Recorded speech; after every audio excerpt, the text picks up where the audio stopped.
Well, Tata Motors is the next stock which is in focus. The automaker is in news for a potential acquisition of Italian truck maker Iveco.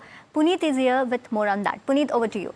Well, thanks so much for that. So it's expected to be a key transaction, guys. And, it's been a while since Tata Motors has done such a big acquisition of roughly about $4.5 billion. So there are news reports indicating that this acquisition could be announced as early as today itself. So this is a commercial vehicle operator in Italy. Tata Motors, under the proposed M&A structure, could acquire 27% in the investment company of the promoter, which is the Agnelli family. And this will, of course, trigger an open offer as well. Now, when you look at some of the other key aspects of what's worrying the street is largely because of the time of this acquisition. Now, the commercial vehicle division has been doing very well in terms of financials. The margins have also been really strong, but the rationale of the acquisition will be one of the key ones to watch out for from the company. Brokerage from UBS also highlighted that the other companies are actually scaling back from the European operation at the time to deploy so much capital into a new entity in Europe will be the key question.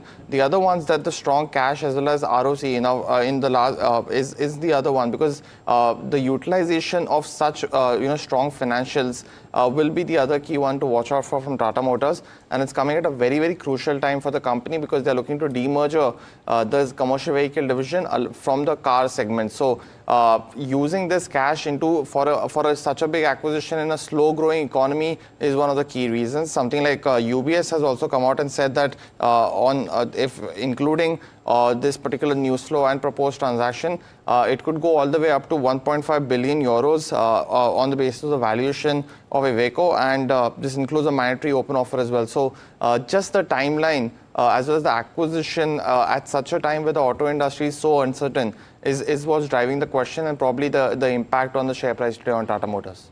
Right. Thank you so much, Puneet, for all the details. Well, Gaurang, as you know, Puneet was saying, this potential deal will come when, most of the companies are scaling back when it comes to European manufacturing footprint.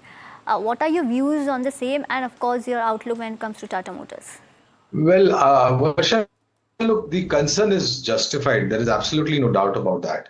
But I think we have to give a little bit of more weightage and credit to the wisdom and fine sense of judgment of the management, right? When there are difficult times in a particular sector like auto, headwinds are there. We have no clarity in terms of the tariff on auto, US, Trump trade tantrums, etc., etc. But these are the times when you get to expand your business strategies, take it to overseas, do an overseas acquisition. And as far as Iveco is concerned, if I'm not mistaken, it has got a sizable presence in that part of the world.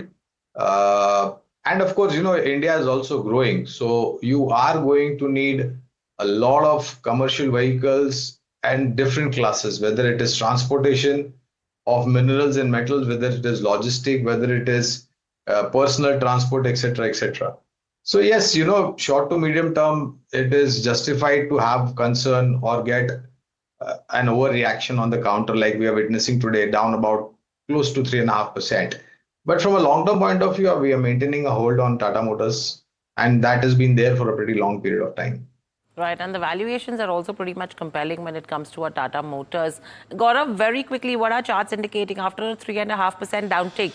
Are you seeing buying that could emerge going ahead? Firstly, I completely agree with the viewpoint of Gaurang. Some initial near-term profit taking is pretty much possible. 640, 610 are the levels that I'm eyeing at. But I am looking Tata Motors at from a longer-term perspective. This is looking at a very, very attractive level. 600 is a very attractive price. I think if one can wait for some more time, so this stock will be available at a very, very good fair price, and that will create a fresh entry point. So I'll say hold and buy on dips. Right.